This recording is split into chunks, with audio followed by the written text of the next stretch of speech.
자, 자주 타주에서 내가 지금 5문장을 칠판에 이렇게 써봤는데 그 문장들이 어딨나 교과서 찾아서 다 형광펜 긋는 거, 이게 복습이다.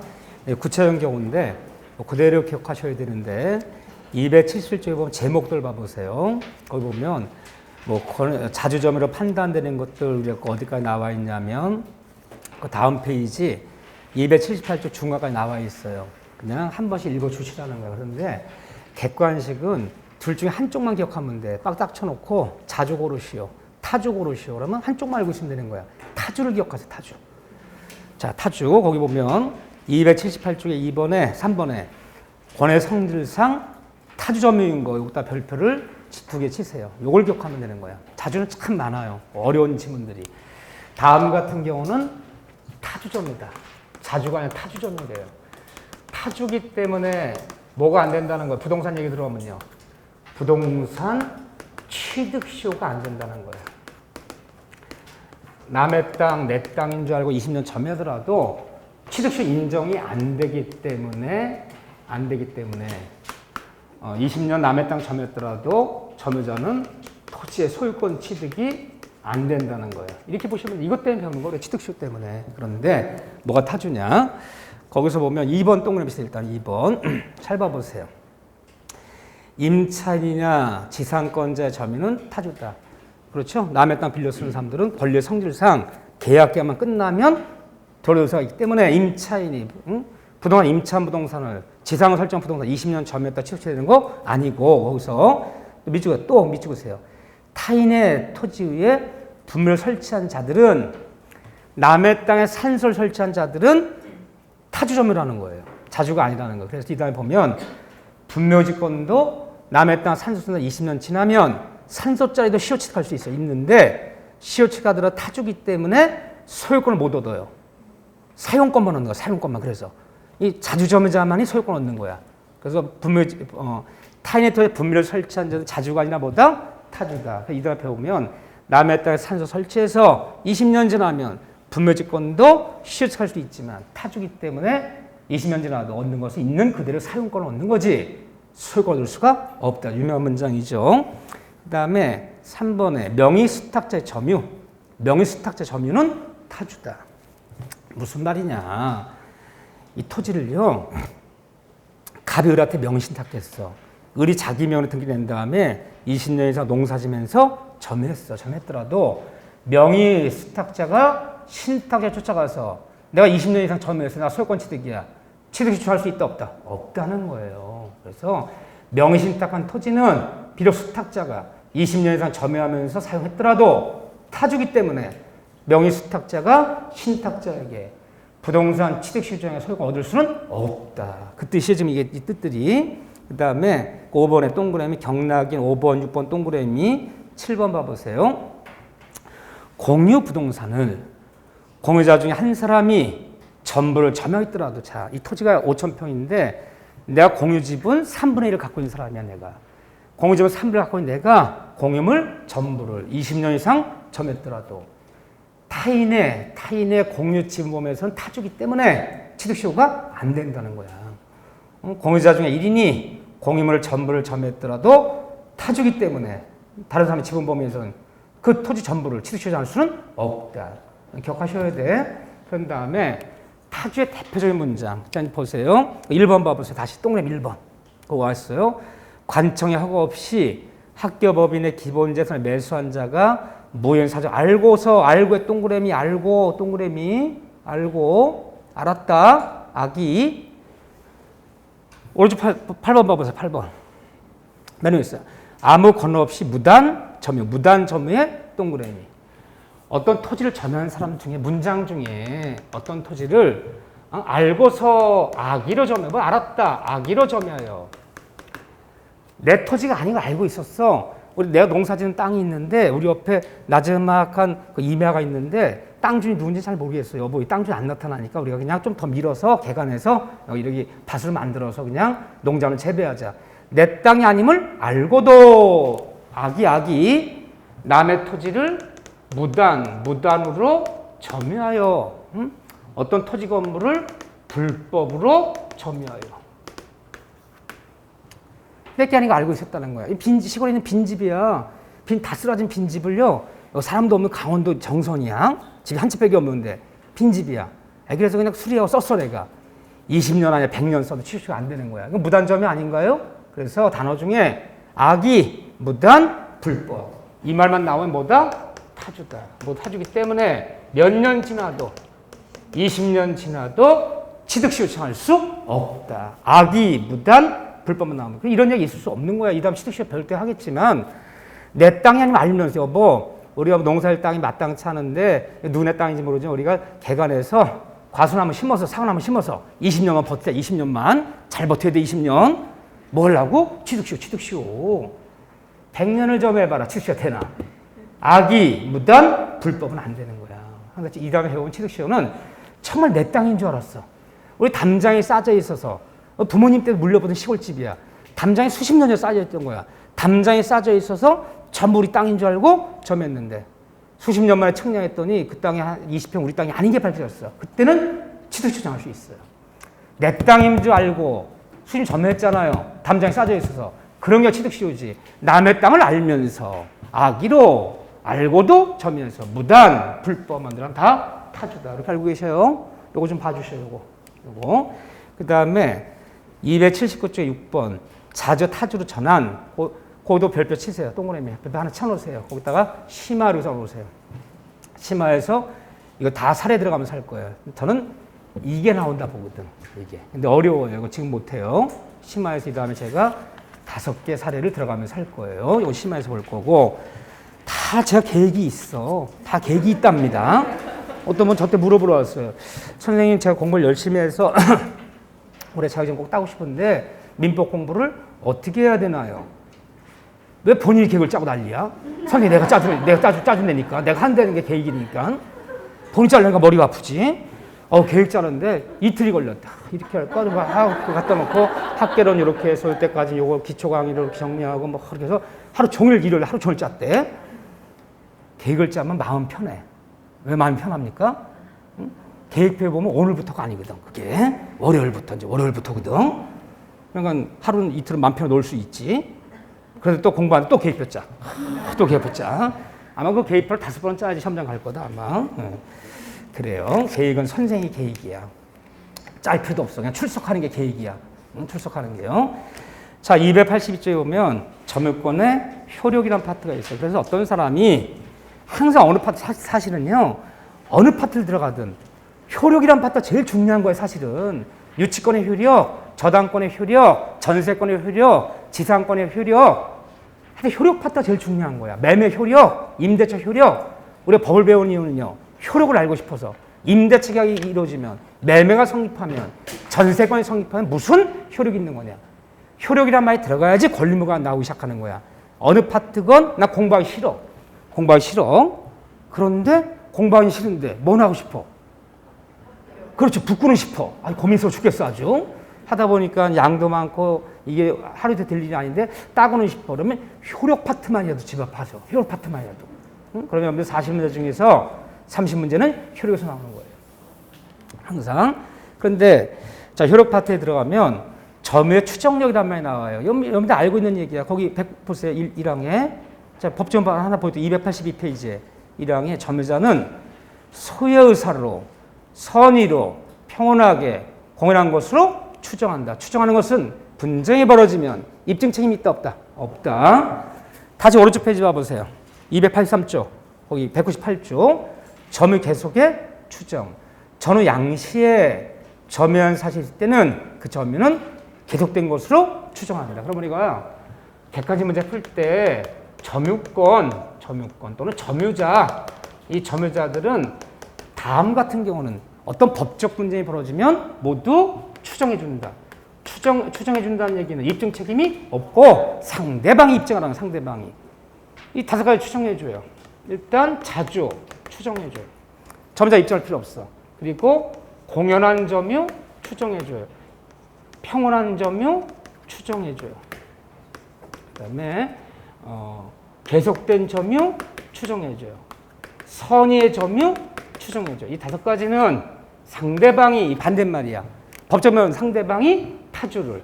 상대방이 공유를 받는 은비야, 은비. 은밀하고 비밀일 수 없다는 것을. 상대방이 강폭하다는 것을. 상대방이 불계속을. 상대방이 악의를 이 5가지를 입증하지 못하면 통과되는 거야. 가만히 힘만 담으시면 돼. 그런데 이걸 적는 게 중요한 게 아니라 다 적었는데? 적는 게 중요한 게 아니라 추정하지 않은 게 하나 있어요. 이것만은 추정하지 않아요. 점유권에서. 그러니까 추정하지 않는다는 얘기는요. 이것만은 점유자가 어떻게 하라는 거야? 스스로 입증해라. 내 스스로 입증해야 돼. 이거는. 추정하지 않아. 무과실만은 추정하지 않는다. 이 한 단어만 기억하면 돼요. 다른 거 외울 필요 없어. 점유자에게 추정하지 않는 거 뭐 하나? 무과실. 무과실만은 점유자가 어떻게 하라? 스스로 입증해야 된다. 나머지 다 추정돼. 입만 담고 있으면 돼. 다 상대방이 입증해야 돼요. 이해되죠? 네, 그렇게 기억하시면 돼요. 자, 그런 다음에 그 밑에 보면 네 번째 보면 4번 봐보세요. 권리의 적법 추정. 200조인데 이런 거는 한 번만 딱 보고 안 봐요. 문제 풀이할 때까지. 자, 200조. 그러니까 한 번이니까 천천히 보는 거야.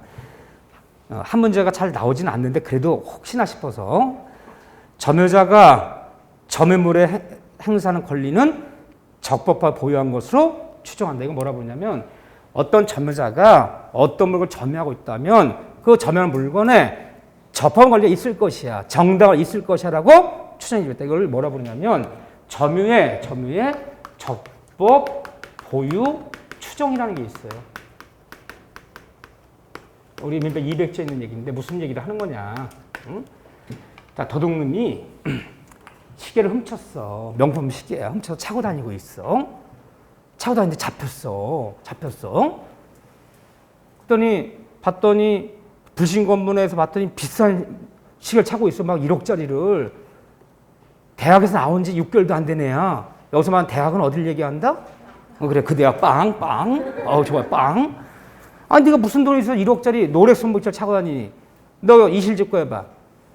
라고 말하는 판사 없어요.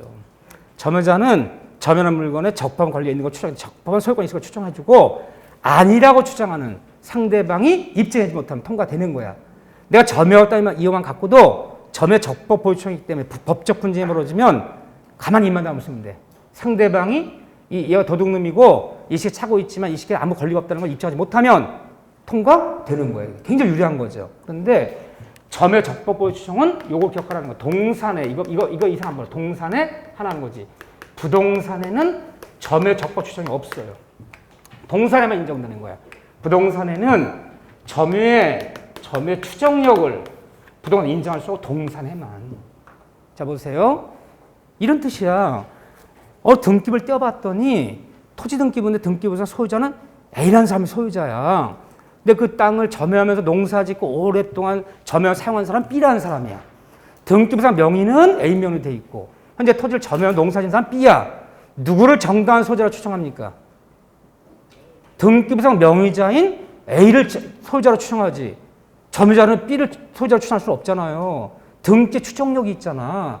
등기 추정력이 점유 추정을 깨트려버리는 거야. 그러니까 점유자가 판사님 이 토지는 제가 20몇 년 전에 얘한테 산 땅인데 내 등기만 안 내고 있는 겁니다. 여기 보세요. 25년에 매매했던 매매계약서랑 대금처 영수증 다 있습니다. 스스로 입증해야 돼. 상대방은 입증을 하지 않아요. 그러면 점유 추정력은 어디에만 있는 거다? 동산에만 있는 거지. 부동산에는 등기부에 기재된 사람을 적법하게 추정해 주지. 점유하고 있다고 해서 정당한 소유자로 추정할 수는 없다. 부동산은 점유 추정력 허용하지 않는다. 그 한 단어를 거기 보세요. 17에 22, 27에 기출이 되어 있죠. 이 책을 읽다 보면 여러분들이 언제 나왔다 막 기출이 붙어 있잖아요. 이렇게요. 그게 5문제 전부 나왔다는 게 아니라 이 지문이 한 번 나왔다. 200지문 중 한 지문 나왔다. 그 뜻이야 이게. 여기서 5지문이 다 나왔다는 뜻이 아니라 이게. 근데 남은 그거야 다. 점유의 추정력은 동산에만 인정하지. 부동산을 점유하고 있다고 해서 부동산 점유자에게 정당 소유 있다고 추정할 수는 없다. 부동산은 점유 추정력 허용하지 않는다. 그 지문 하나만 기억하면 돼. 하나만. 오케이. 자, 드디어 왔어요. 오늘의 메인으로 왔어요. 지금까지 애프타이저였어요. 애프타이저 먹었어요. 메인을 먹어야 돼, 지금부터. 점유자와 회복자의 관계. 저는 여기를 4년 연속 먹고 있는데, 저는 바람직하다 봐요. 여기를 묻는 게. 여기는 그 판례 없어요. 뭐 깊은 판례도 없는데 왜 여기를 묻느냐. 그래도 중개업을 볼 때 중개사분들이 이 정도의 상식은 갖고 있어야 돼. 이거 은근히. 자, 이걸 뭐라 보냐면 언젠간 점유자가 있고 점유자라는 사람이 있고 어떤 물건의 회복자라는 사람이 있어요. 점유자, 회복자. 점유자와 회복자의 관계 이렇게 이게 무슨 말이냐? 내가 내 물건 점유하고 있을 때는 이런 말 안 써요. 내가 내 집이야. 내가 점유하고 있어. 내가 내 시계야. 내가 소유권자. 내가 차고 있어. 내가 나한테 돌려줄 일이 없잖아요. 그럼 점유자가 나오고 회복자 나온다는 것은 어떤 물건의 소유자가 따로 있고 그 물을 점유한 사람이 따로 있고 따로 이게 다를 때 이 문제가 생기는 거야. 그럼 언제나 점유자가 회복자는 원소유자야. 물건의 원소유자. 이렇게 생각하시면 돼요. 언젠간 점유권이 끝나서 전세 계약이 끝나서 임대차 계약이 끝나서 내가 남의 물건 점유하고 있는데 원준이 나타나서 그럼 돌려줘야 될 거 아니에요. 내가 유치권자야. 내 돈 안 갚아서 유치했어. 돈 갚으면요. 유치면 돌려줘야 될 거 아니에요. 그러니까 유치권자가 유치하는 동안 점유하고 있는 거지만 돈을 갚으면 돈 갚은 사람한테 돌려줘야 되잖아요. 이 돌려받는 사람, 점유자가 언제 남의 물건 점유하는 점유자가 회복자 점유물을 반환할 때 돌려줄 때 돌려줘야죠. 반환할 때 우리 법학에서는 다음과 세 가지 문제 벌어진다. 법조문이 유명한 조문이에요. 201조 과실 수취권 문제. 202조 혹시 남의 물건 점유하면서 점유물을 남의 물건 점유한 점유자 점유물을 멸실시키거나 훼손시켰다면 그에 대한 책임은 어디까지 져야 되는 건가? 책임의 범위는 어디까지냐? 쉽게 얘기해서 임차에서 쓰고 있던 그 건물을 잘못해서 불을 냈어. 일부가 탔어. 주방이 다 탔어. 그러니까 집주인에게 내가 어디까지 물어줘야 될 것이냐. 그런 얘기야 저거. 점유자가 남의 물을 점유하면서 고의가 실로 자기 잘못으로 점유물을 멸실시켰다면 어디까지 배상할 것이냐. 책임 손해배상의 범위는 어디까지냐. 자, 세 번째는 203조의 비용 상환 청구권. 모든 점유자들이 남의 물건 점유하면서 이 점유하는 물건에 비용을 집어넣었다면 돌려줄 때 내가 네 물건에 집어넣은 수선비, 수리비 비용은 달라라고 요구할 수 있겠느냐. 임차인이 비가 줄줄 사는 집을 고쳤어요. 임대기가 끝나 집 돌릴 때 그 수선비, 수리비 달라 요구할 수 있겠느냐. 비용 상환 청구권이에요. 이 세 가지가 여기서 문제되는데 과실수취권, 점유물 멸실훼손 시 손해배상의 범위 하나는 모든 점의 회복자에게 비용 상환 청구권 인정할 것이냐. 이 세 가지가 문제되는데 시험은 이게 제일 잘 나와요. 그중 이게 제일 잘 나와요. 자, 한번 살펴볼게요. 아무것도 아니야. 여기 어려운 거 아무것도 없어요. 거기 보면 284페이지에 201 보세요. 선의점유자의 과실 수취권. 자, 201조 1항에 선의점유자는 점유물의 과실을 취득한다. 선의가 뭐예요? 선의가. 나 몰랐다. 몰랐던 선의는 점유물의 과실을 취득한다. 이 2항에 악의점유자는 수취한 과실을 반환하여 하며 자기가 소비하였거나 지 잘못으로 이 훼손 또는 수취하지 못한 경우에는 대가를 변상해야 된다. 한마디로 점유자 남의 물건 점유할 때 선의 점유자는 뭐가 있다? 과실 수취권이 인정되기 때문에 이 점유물을 반환할 때 그 점유물만 돌려주면 되지. 수취한 과실은 반환할 필요 없다. 과실은 반환할 필요 없다. 회복자에게. 응? 그런데 악의점유자는 쉬워요. 악의점유자는 그 밑에 보세요. 3항에 전항의 규정은 폭력 또는 은비에 의한 점유자에 준용한다. 이게 한마디로 하자 있는 점이라는 뜻이야. 폭력 또는 은비 하자. 악의점유자 또는 점유하는데 하자 있는 점유자는 과실수취권이 인정이 안 되기 때문에 이 점유물만 돌려주는 것이 아니라 수취한 과실까지도 반환해야 되고 수취가 없기 때문에 얘도 돌려줘야 된다. 과실까지도. 그리고 자기가 소비해버렸거나 지 잘못으로 수치하지 못했다면 그 대가를 변성해 줘야 된다. 선인은 수치권이 있고 악인은 수치권이 없다는 얘기죠. 어려운 얘기 아니잖아. 뭐 이게 어려워요? 예를 들어볼게. 예를. 자네가 대관령에서 젖소 목장하는 홍목장이야, 제가. 홍목장인데 젖소가 수백 마리예요. 요즘 목장에서 사람 손으로 젖짜지 않아요? 기계로 착유를 하는데 오늘 깜짝 놀랐어. 우리 젖소가 아닌 게 두 마리가 있는 거야. 인식표가 달라요. 수백 마리가 하도 있고 기계로 맨날 젖자 몰랐어요. 뭐냐 이거? 인식표 다르네? 봤더니 우리 젖소가 아니야. 누구네 젖소인지를 알아야지 내가 야 니네 젖소 우리 목장에 들어와 있다 연락하는데 인식표를 모르겠어요. 인근 목장에 전화했어. 없어진 젖소 없대. 언젠가 나타나겠지 뭐. 그러면 젖소 주인이 젖짰어 매일? 열흘 만에 나타났어. 여긴 대관령인데 이분은 한계령에서 목장하는 사람이래. 젖소가 산을 3개나 넘었대. 그 산을. 이게 기운도 좋아. 원물 돌려줘야죠. 돌려주면 내가 선이었잖아요. 내 끌고 온 거 아니잖아. 지가 들어온 거잖아. 몰랐잖아. 저 선이었잖아요. 그랬더니 잠깐 우리 젖소는 하루에 원유가 2통씩 나온대. 그러니까 두 마리니까 열흘이니까 몇 통이야? 40통은 줘야 되는 거 아니냐? 줘요 안 줘요? 안 줘요. 원물만 반환하지 수치한 과실은 반환치 않는다. 그 뜻이야 이게. 나 악이야. 다 알았어. 이 젖소가 옆집 목장 젖소야. 지발로 들어온 거 내가 끌고 온 건 아니야. 평소 왼수땡이야 그 옆집 목장이랑은. 여보 잘 됐어. 얘 짜 지금부터. 원래 하루에 한 번 짜야 되는데 3번씩 짰어. 얘는 3번씩 짰어 아주. 애가 빼쩍 말랐어 아주. 지금 뭐 내가 끌고 왔는데 지가 들어왔는데 먼저 달라면 주지 뭐. 3일만 찾아서 이야 인간아. 우리 젖소가 니네 목장 들어왔으면 연락을 줘야지. 내가 끌고 왔니? 끌고 가. 그때 수치한 과실 어떻게 해야 돼? 다 반환해야지. 뭐 이게 어렵습니까 이게? 난 이해할 수가 없네. 내가 소비하거나 뭐 내가 내 잘못으로 수치하지 못한 것은 대가를 변상한다. 이거 알면 돼.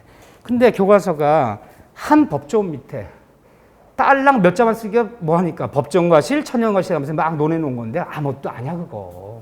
아무것도 아니야. 나온 적이 없어요 그렇게까지 세밀하게. 우리는 과실을 분류하는 거 뭐 법정과실, 천연과실, 원물, 종물, 주물, 종물 이거 나온 적이 없어. 여기는 따로 배워야 되는 파트야. 그러니까 이렇게만 알고 있으면 되는 거야. 이렇게만 일단은. 자 그래서 그 얘기가 큰 밑줄만 그으면 되는 거고 285쪽에 제 202조 읽어드릴게요. 점유자의 회복자된 책임. 점유물이 점유자의 책임 있는 사유로 밑줄. 그냥 물어주는 게 아니구나. 점유자가 남의 물건 점유하면서 점유자의 책임 있는 사유로. 책임 있는 사유가 뭐예요? 잘못으로. 점유자 잘못으로. 그 점유물이 멸실되거나 훼손됐어. 자 봐보세요. 이거 물어주나 안 물어주나? 내가 임차인이야. 그래서 남의 창고를 빌려 쓰고 있는 사람인데 창고가 태풍이 불어가고 지붕이 날아갔어요. 어느 벼락 맞아갖고 불이 났어요. 내 잘못이야? 내 잘못이 아니에요? 내 잘못이 아니라면 안 물어줘. 내 잘못이든 물어주지. 자, 이 빈집이야. 시골에 있는 빈집인데 내가 오갈 데가 없는 사람이에요. 아무리 빈집이지만 누구의 허락을 얻고 써야 되는 거야. 그렇죠. 집주인이 허락을 얻어야 되는데 뭐 빈집인데 뭐 대충 살지. 그냥 허락도 없이 살았어. 한 1년 살았는데 이게 겨울철에 추운 날 뭐 얼었다 풀렸다 하더니 벽이 무너졌네? 한쪽이? 집주인이 나타났어요. 누구십니까? 더 깜짝 놀랐어 그 사람이. 대근 누구시오? 난 집주인이요. 했더니 이게 빈집이란 내가 썼는데 벽이 무너졌네? 왜 남의 무단을 쓴 거야? 당연히 악이 불법이야. 이 벽 무너진 것은 싸놓고 가. 라고 요구할 수 있어 없어요? 슬슬 얘기가 어려지기 시작하네. 겨울철에 얼었다 풀렸다면 벽이 무너지거나 단이 무너진 것은 내 잘못이 아니잖아. 근데 악이건 무단이건 불법이건 물어줄 이유가 없어. 그거는 내가 악이 점유자든 선이 점유자든 내가 내 잘못으로 내 잘못 점유물을 망가뜨리거나 멸시했으니까 뭔가 물어줘야 되지만 내 잘못이 없었다면 악이건 선이건 물어줄 이유가 없어. 천재지변 이런 건요. 항상 뭐가 있을 때 점유자 잘못으로 책임 사유로. 그게 포인트야. 멸실되거나 훼손된 때는 악이 점유자는 손의 전부를 배상하여야 하며 선이고 자주 점유자는 이익이 현존한 데에서만 배상해야 된다. 회복자에게. 다만 소유의사가 없는 타주점유자는 선인 경우에도 손해 전부를 배상해야 된다. 뭔 소리요? 도대체 판결 읽어보면 알 수가 없어. 이것도 지금 법조문 법에서 무슨 소리인지 알 수가 없어. 이것을 내가 해석해 드릴게요. 그럼 제가 뭐 하는 사람이야? 여러분들 기본서 보면 다 한글로 돼 있어요. 영어로 안 돼 있어요. 한문 없어요. 한글로 돼 있어요. 근데 읽으면 이해가 안 돼. 나는 번역가야. 한글로 돼 있는 걸 다시 우리말로 또 번역해 줘. 여러분들 못 알아들어서. 한글을 또 우리말로 번역해 주는 사람이야.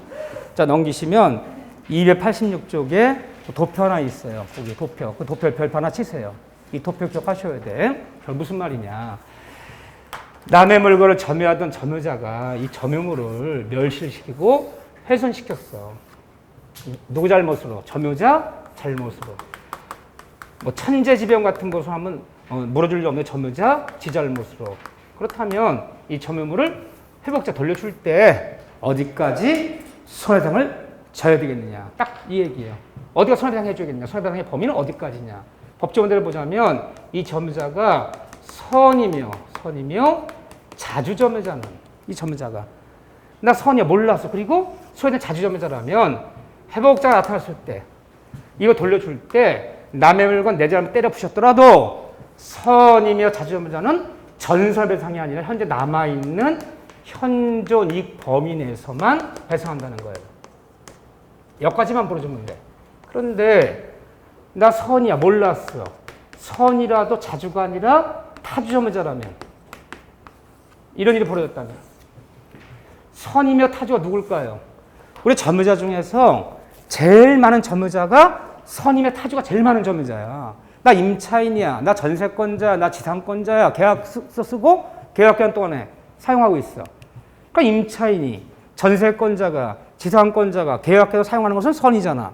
하지만 계약기간이 끝나면 돌릴 의사가 있는 뭐예요? 타주잖아. 그러니까 남의 물건을 쓰는 사람들이 임차인, 세입자, 전세권 이런 다 선이며 타주야. 선이며 타주가 잘못해서 그 창고를 빌려 쓰다가 주택을 빌려 쓰다가 불을 냈어. 일부가 탔어요. 그렇죠? 이게 제일 많은 거야. 선이며 타주가 임차인, 전세권에 다 여기 속해요. 그러니까 얘는 무조건 전손해배상이야. 뭐 잘했다고 전손해배상해 주는 거야. 남이 논할 거 없어. 타주 점유자들은요. 타주는 논할 거 없어. 타주는 얘는 뭐 아니지. 악의 점유자, 무단 점유자들 악의는 자주든 타주든. 아니 악의도 자주가 있어? 이 악이 선의 점유자 아니야. 악의 도둑놈. 그 악이지만 도둑놈이 점유는 자주 타주예요. 자주잖아. 도둑놈이 남의 시계 훔쳐서 망가뜨렸어. 잡혔어. 논할 필요 있잖아. 그러니까 악의는 논할 필요 없다. 악의는 자주가 타주가 무조건 다 전손해배상이야. 아무것도 아니잖아. 그럼 뭐만 기억하면 돼요? 선이라도 타주는 전손해배상이에요. 선이며 자주만 현존배상이에요. 선이라도 타주는 임차인, 전세권자, 지상권자 이런 사람들은 다 전손해배상이에요. 간단한 얘기잖아. 범위는 선이며 자주는 어디까지 물어준다? 선이며 자주는 현존 범위에서만. 선이라도 타주거나 악의 점유자는 논할 겁니다. 무조건 전손해배상. 맨날 이거 물어요. 이거 아무것도 아니야. 자, 세 번째 볼까요? 세 번째 중요해요. 비용산청권에 대해서 비용산청권.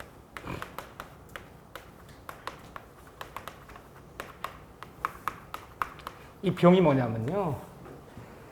점유하는 물건에 내 물건이 아니야. 내가 내 물건에 뭐 비용 집어넣고 나에게 돌려달라고 할 수는 없잖아요. 남의 물건 점유하면서 남의 물건에다가 이 점유자가 필요비라는 것은 수선비, 수리비, 유지비, 관리비. 그러면 보세요. 남의 젖소가 우리 목장에 들어왔어. 우리 젖소가 아닌 거 알았어. 알았어요? 알았지만 누구네 젖소인지는 몰라. 언제가 찾으러 오겠지. 그러면서 걔들 밥 굶겨요? 사람 먹여요? 사람 먹였잖아. 그 사료값. 그럼 필수 불가결로 들어갈 수밖에 없는 비용. 사료값, 뭐 그런 거, 수선비, 수리비, 뭐 유지 관리비, 필요비 또는 유입비. 유입비라는 건 이거는 필수 불가결한 뭐 유지비라고 보면 돼. 유지비 관리비. 요거는 계량비라고 보면 돼. 계량비. 계량비가 뭐냐면요. 없어도 그만인 비용이지만 있어도 더 좋아지는 거. 예를 들면 한번 이걸 예를 들어 볼게요. 남의 젖소 2마리가 우리 목장에 들어왔는데 열흘이 지나도 주인이 나타나질 않네. 내 우유는 짜고 있었어. 사료도 먹이고 있었는데 소 한 마리가 송아지를 가져야 될 때야. 송아지 한 마리가 300만 원인데 그 발정기가 짧아 한 3일 정도만 3, 4일만 놓치면 1년 송아지를 못 가져요. 우리 젖소는 아니야. 그러니까 내가 수의사 불러다가 그 인공수정했어요. 인공수정이 15만 원이야. 그러니까 송아지를 가졌어요. 이게 유입비야. 계량비야. 더 좋아졌잖아요. 그럼 이 다음에 그 비용은 달라 요구할 수 있다는 거예요. 계량비를 얘기해요. 더 좋아지는 거.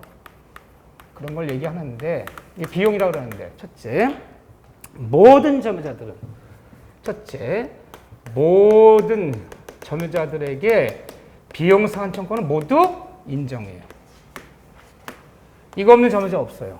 이 점유자가 몰랐던 선의 점유자든 알았던 악의 점유자든 자주든 타주 점유자이든 저 형태를 불문하고 모든 점유자한테 인정되는 권리는 비용 상한 청구권.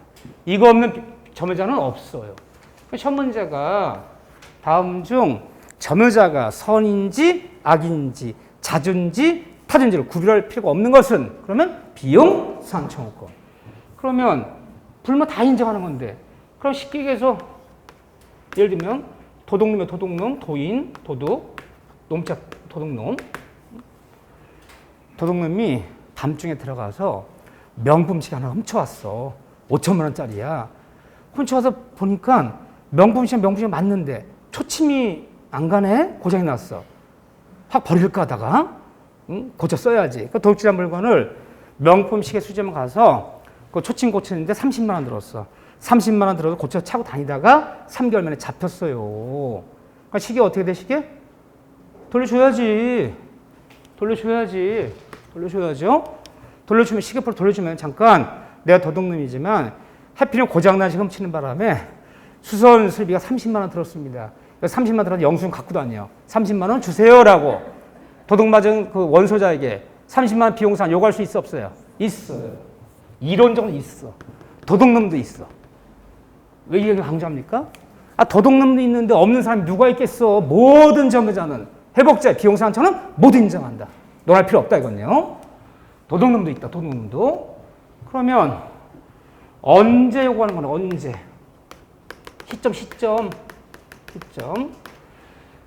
필수 불가한 필요비는 이게 수선비, 수리비 같은 거 얘기해요. 수선비, 수리비, 유지비, 관리비를 얘기하는 거야. 이것은 들어간 즉시라도 요구할 수 있다. 맞을까요? 틀릴까요? 틀렸어요. 점유자가 남의 물건 처면 점유자가 원소자한테 점유를 돌려줄 때 필요비건 유입비건 둘 다 즉시가 아니라 항상 점유물 반환시. 이때 요구하는 거예요. 둘 다. 점유물 반환시에 누구에게 이런 거 달라고 요구할 수 있겠냐? 누구한테? 모든 점유자가 도둑놈도 있다 그래서 도둑놈을 제가. 이거 없는 점유자는 없어요. 누구에게? 항상 상대방. 그러면 무조건 회복 당시 소유자에게. 얘한테 요구하는 거예요. 회복 당시 소유자에게. 이 다음에 여러분들 제가 임차권까지 배우고 오면 임차권에 기난 비용상환청권과 점유권에 관한 비용상환청권이 서로 달라요. 비교를 해드릴 거야. 근데 임대차 아직 안 배웠기 때문에 비교를 안 하는데 한쪽만이라도 일단 알고 있대요. 전유자가 회복자한테 요구하는 비용상환은 무조건 회복 당시 소유자에게. 돌려갈 당시 소유자에게. 이게 집어넣을 당시 소유자가 있을 수 있어. 내가 남의 거지만 내가 수선비수를 집어넣을 때는 이 물건 소유자가 A라는 사람이었어. 근데 이게 양도가 돼서 저를 반환할 때는 B한테 돌려줘야 돼. 누구한테 요구해야 될 것이냐. 이유를 막론하고 집어넣을 당시의 소유자가 아니라 회복 당시 소유자에게. 이 다음에 임대차 가면 이게 틀려요. 뭐가 틀린 게 있기 때문에 강조하는 거야. 만약에 안 돌려주면요. 자, 젖소 얘기해 봅시다. 그래서 열흘 만에 젖소들이 나타났어요. 아유, 감사합니다. 얘들이 도망갔는데 산을 3개나 넘어오는 바람에 여기까지 올지 천만 몰랐대요. 감사합니다. 예, 슈크하세요. 잠깐. 그런데 아, 사료값은 주셔야 되지 않느냐. 여리가 사료를 하루에 한 푸대씩 먹였단 말이야, 2마리를. 그랬더니 회복자 머리 젖소 주인이 돌려받은 사람이 우리 젖소는 다이어트 중이었는데 그걸 왜 먹였냐고? 나 못 줘. 이런 사람 있을 수 있어요. 응? 아, 송아지 왜 갖게 만들어? 송아지 왜 갖게 만들었어? 응? 왜? 쓸데없는 짓 했어. 나 수의사비 못 줘. 안 준다면 어떻게 됐냐? 그러면 모든 자문자 회복자 비용상 청구는 있는데 안 주면 줄 때까지 유치권 행사할 수 있어요. 행사 가능. 유치권이 뭐냐?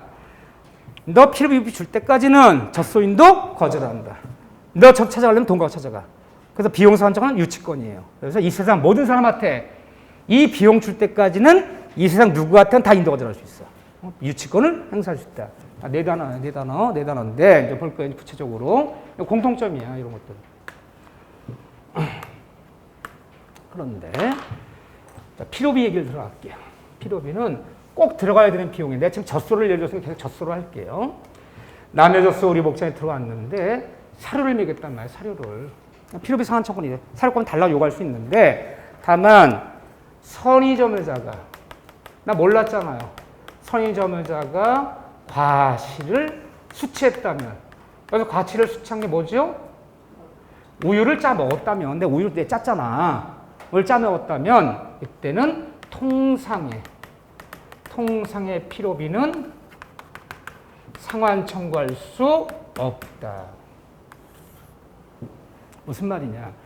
내가 남의 젖소에서 우유를 짜 먹었다면 사료값 달란 말을 하지 말라는 거야. 그러면 과실과 우유, 그 과실과 이 사료값이 어떻게 되는 거예요? 서로 상계 처리되는 거야. 그런데 이 경우에도 과실 수취한 경우에는 통상의 필요 상환청할 수 없지만 특별 필요비는 상환 요구할 수 있는 거예요. 시험 문제가 어떻게 속이느냐? 잘 봐보세요. 선의점유자가 남의 젖소에서 우유를 열흘간 수취했다면, 과실 수취했다면 일체의 필요비는 상환을 청구할 수 없다. 맞아요? 틀려요? 틀리는 거야. 일체가 아니라 뭐예요? 통상만 까는 거야. 통상만. 필요는 두 가지가 있어. 필요비는 특별 필요비가 있고 통상 필요비가 있는 거야. 통상 필요비는 누구나 예측할 수 있는 비용.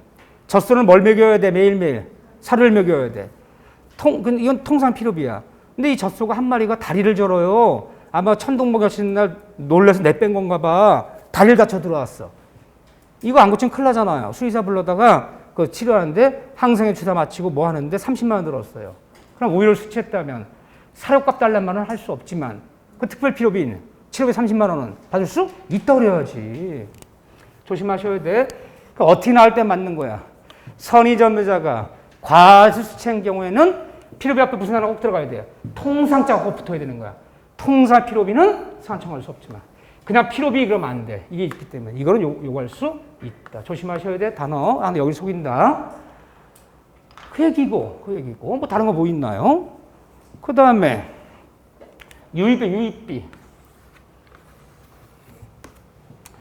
유입비는 들어간 모든 비용이 아니라 가액의 증가가 현존할 때. 이건 달라요. 필요비는 비용만 집어넣으면 가액 증가 현존하든 안 하든 관계없이 다 요구할 수 있지만 유입비는 가액 증가가 현존할 때. 무슨 말이냐. 송아지 갈 때가 됐어. 송아지 한 마리에 300만 원이란 말이에요. 수의사 불러다가 인공수정비 15만 원 주고 수정을 시켰는데 송아지 못 가졌어. 송아지 안 생겼어. 그럼 15만 원 달라면 못 하는 거예요. 송아지가 생겼어야 돼. 그래서 유입비는 들어간 모든 비용이 아니라 점유물 반환할 때, 가액의 증가가 현존, 송아지를 가졌을 때, 현존할 때 들어간 모든 비용이 아니에요. 두 번째는 누구 선택에 따르는 거냐? 선택은 이 지출 금액이 바로 15만 원 수의사비 또는 증가액, 송아지 증가액 둘 중에 하나를 회복자 선택에 쫓아요. 점유자 선택하는 것이 아니라 회복자 선택에 쫓아. 이거 너무너무 잘 속이는 파트예요, 여기. 누가 선택한다? 회복자. 아유, 고맙습니다. 젖소주인이 나타났어. 그 인공수정비 수리사비 얼마 들어갔죠? 15만 원. 그럼 그거 받을 수도 있고. 저기 너무 고맙습니다. 이 다음에 송아지 나면 내 송아지 드릴게. 누가 선택한다? 상대방 선택. 회복자 선택. 점유자치가 선택하는 게 아니야. 상대방 선택조차. 이걸 살짝 바꾼단 말이야, 단어를. 누가 선택하는, 여기 항상 여기를 속여요. 얘가 선택하는 거 네가 선택하는 게 아니에요. 이 다음에 배우면 이 유입비라는 얘기가 여기저기 많이 나와요. 이 다음에 전세권, 지상권, 임차권 많이 나오는데 유입비는 어디를 봐도 다 똑같아. 들어간 모든 비용이 아니라 가해 증가가 현존할 때 누구 선택조차? 상대방 선택. 지가 선택하는 게 아니야. 상대방. 이게 만약에 임대차 같으면 임대인, 소유자 선택조차. 전세권 같으면 설정 선택조차. 점유권 같으면 회복자 선택조차. 항상 상대방 선택하는 거예요. 지가 선택하는 게 없어요. 선택조차 둘 중 하나를 상환받는다. 그런데 이 과정에서 회복자가 판사님 제가 안 준다는 얘기가 아니라 이거 안 주면 이 비용 안 주면 유치권 행사하면서 인도 거절했잖아요. 점점 유치권 행사해버리잖아요. 판사님 제가 안 준다는 게 아니라 현재 돈이 없습니다. 돈이 없으니까 한 3개월 정도만 기간 유예를 좀 해주세요. 왜냐면 일반적으로 유입비가 클 수가 있거든요. 부동산 얘기를 하면 뭐 예를 들면 뭐 화장실이 없던 집에 실내 화장실 만드는데 500이 들어갔다. 예를 들면 이게 유입 계량비거든요.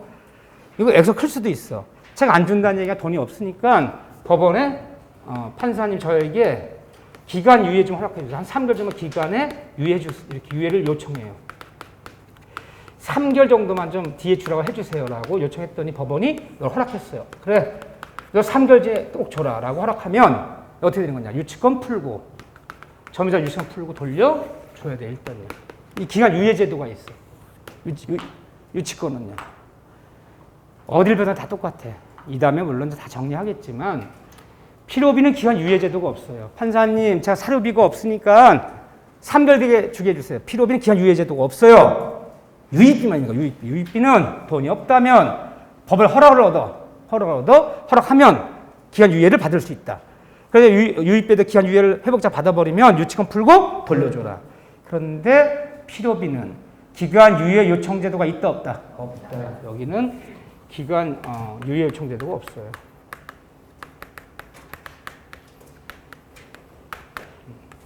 유입비만 있는 거야. 유입비만. 이게 다른 점이에요. 왜냐하면 이 필요비는 누구나 예상할 수 있는 비용이지만 유입비는 액수가 클 수도 있기 때문에 그런 거야. 그래서 유입비는 기간 유예 요청 제도가 법원에 있지만 필요비는 법원에 기간 유예 제도가 없다. 가장 최근에 나온 것이 이 문제 29회 때. 이거 갖고 정답이 틀렸어. 필요비도 법원의 기간 유예를 요청하여 이게 틀렸어. 이게 29회 때 문제예요. 어렵게 안 나와요. 이렇게 뭐 그 정도 보면 돼요. 쉽기도 하여라. 참 재밌고 쉽네. 아닌가 봐. 그래요. 물론 이렇게 좀 몇 군데 적어놓고 좀 찾아서 보셔야 돼요. 좀 시간이 걸리니까. 한 다음에 점유 보호 청구권.